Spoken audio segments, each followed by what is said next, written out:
नमस्कार दोस्तों, स्वागत है आपका हमारे चैनल लर्न एंड ग्रो में। आज हम डिस्कस करेंगे आर्क जनरेशन इन वेल्डिंग। जो वेल्डिंग के अंदर आर्क जनरेट होती है वो कैसे होती है और कितना डिस्टेंस हम रखते हैं, तो वो हम देखेंगे। तो आर्क जनरेशन इन वेल्डिंग के अंदर हम सबसे पहले बात करेंगे, हमारे पास दो इलेक्ट्रोड होते हैं। एक होता है एनोड। एनोड होता है हमारा, जो अगर वेल्डिंग के अंदर बात करें तो वो होता है पॉजिटिव। तो एनोड क्या होगा वेल्डिंग के अंदर, पॉजिटिव लेते हैं। और जो नेगेटिव होता है वो होता है कैथोड। तो हमारे पास क्या है, हमारे पास दो इलेक्ट्रोड होते हैं, एनोड और कैथोड। या आप इसमें ऐसा कह सकते हैं कि एक इलेक्ट्रोड है और एक वर्कपीस है।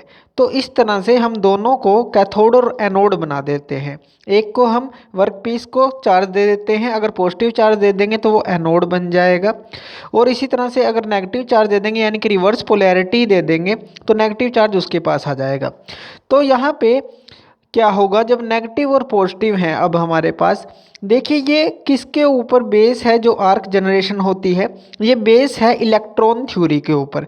यानी कि जब आप कैथोड और एनोड को पास में लाएंगे और इनको टच करेंगे, मान लीजिए आप इसको जैसे इस तरफ है, ये है आपके पास कैथोड और ये है एनोड, आप इसको इसके पास ले जाते हैं और इसको टच करते हैं।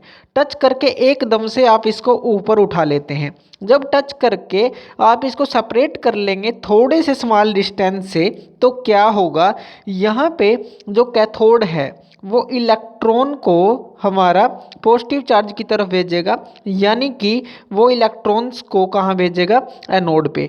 तो इलेक्ट्रॉन क्या होते हैं, इलेक्ट्रॉन हमारे स्मॉल पार्टिकल्स होते हैं, बहुत ही स्मॉल होते हैं। तो काफ़ी हाई वेलोसिटी के ऊपर वो चलते हैं और वो स्ट्राइक करते हैं एनोड के ऊपर, यानी कि काफ़ी ज़्यादा मात्रा में यहाँ पे हीट जनरेट होती है। तो जो हीट जनरेशन होती है वो कैथोड पे होती है, काफ़ी ज़्यादा होती है। क्यों? क्योंकि नेगेटिव जो चार्ज हैं वो काफ़ी तेज़ी से स्ट्राइक करते हैं जो पॉजिटिव हमारा एनोड है उसके ऊपर। इसी तरह से जो पॉजिटिव चार्ज है वो भी जाते हैं, कहाँ पे जाते हैं, वो नेगेटिव चार्ज के पास। यानी कि ये जो पॉजिटिव चार्ज हैं ये कैथोड के पास जाते हैं, जो एनोड से जाते हैं।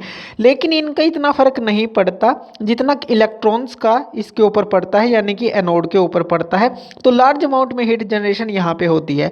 लगभग अगर बात करें 65 से 75% जो हीट जनरेशन है वो एनोड पे होती है। तो अगर वर्कपीस हमारा थिक है, मोटाई में है, तो हम उसको पॉजिटिव चार्ज देते हैं ताकि वहाँ पे ज़्यादा हीट जनरेट हो और हम उसको आसानी से फ्यूज़ कर सकें। अगर वर्कपीस हमारा थिन हो यानी पतला हो तो हम उसको नेगेटिव चार्ज देते हैं, क्योंकि नेगेटिव जो चार्ज होता है, तो यहाँ पे अगर कैथोड एनोड की वेल्डिंग में बात करें तो नेगेटिव अगर हम वर्कपीस को देंगे तो वहाँ पे काफ़ी कम हीट जनरेट होती है।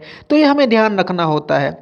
ज़्यादातर जो काम किया जाता है पॉजिटिव जो है ज़्यादातर वर्कपीस को ही दिया जाता है। तो अकॉर्डिंग टू रिक्वायरमेंट हम इसको चेंज कर सकते हैं, जिसको हम स्ट्रेट पोलैरिटी और रिवर्स पोलैरिटी भी बोलते हैं।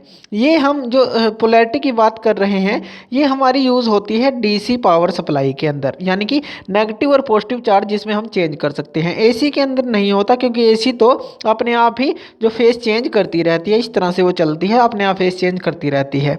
तो डीसी के अंदर हम ये बात कर रहे हैं कि नेगेटिव और पॉजिटिव हम यूज़ कर सकते हैं। और क्या होता है, देखिए जब आप इसको टच करके थोड़े से डिस्टेंस पे ले जाते हैं तो ये जो एयर गैप होता है, ये एयर जो गैप होता है ये आयोनाइज हो जाता है। आयोनाइज यानी कि यहाँ पे प्लाज्मा बन जाता है। प्लाज्मा एक आयोनाइज गैस होती है, यानी कि पॉजिटिव और नेगेटिव आयंस में वो भी टूट जाती है, आयंस के अंदर टूट जाती है। और इसके भी पॉजिटिव और ये जो इलेक्ट्रॉन है नेगेटिव आयंस होते हैं। तो यहाँ पे एक इस तरह का एनवलप बन जाता है, और एनवलप बनने के कारण क्या होता है, यहाँ पे आर्क जनरेट हो जाती है।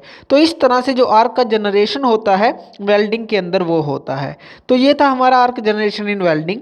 तो थैंक यू वीडियो देखने के लिए। और ज़्यादा अपडेटेड वीडियोज़ के लिए आप हमारे चैनल लर्न एंड ग्रो पे हमें सब्सक्राइब कर सकते हैं। Thank you.